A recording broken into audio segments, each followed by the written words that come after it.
Hi friends, welcome to Monisha's dairy. Variety ரைஸ்க்கு ஒரு வாட்டி வாழைக்காய் ஃப்ரை இந்த மாதிரி ட்ரை பண்ணி பாருங்கள். ஃபஸ்ட்டு வந்து வாழைக்காவை நல்லா கட் பண்ணிவிட்டு தோல் எல்லாமே சீவிட்டு நம்ம நார்மலாக பஜ்ஜிக்கு கட் பண்ணுவோம் இல்லையா, அந்த மாதிரி திக்னஸில் எல்லா வாழைக்காவும் கட் பண்ணி வச்சுக்கோங்க. இப்போ மசாலாவுக்கு வந்து உப்பு, மஞ்சள் தூள், ஜீரகத்தூள், தனியாத்தூள், மிளகாத்தூள் இதெல்லாமே ஒரு பிளேட்டுக்கு போட்டுட்டு 1 ஸ்பூன் அளவுக்கு இஞ்சி பூண்டு பேஸ்ட்டையும் போட்டு கொஞ்சம் கொஞ்சமாக தண்ணி விட்டு நல்லா ஒரு பேஸ்ட் கன்சிஸ்டன்சிக்கே மிக்ஸ் பண்ணி எடுத்துக்கோங்க. இப்போ இதை வந்து எல்லா சைடும் கோட் ஆகுற மாதிரி வாழைக்கால பூசிட்டு ஒரு 10 நிமிஷத்துக்கு மேரினேட் பண்ண வச்சுருங்க.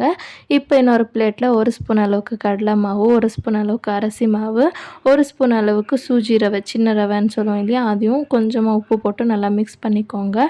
இதை வந்து நீங்கள் டீப் ஃப்ரையும் பண்ணலாம், இல்லை ஷாலோ ஃப்ரையும் பண்ணலாம். நம்ம ஊற வச்சுருக்க வாழைக்காவை இந்த மாவில் டஸ்ட் பண்ணிவிட்டு 2 சைடும் ஒரு 3 நிமிஷத்துக்கு வேக வச்சு எடுத்திங்கன்னா டேஸ்டியான வாழைக்காய் ஃப்ரை வந்து ரெடி ஆகிடும். ஸோ கண்டிப்பாக ஒரு வாட்டி ட்ரை பண்ணி பாருங்கள். பாய்.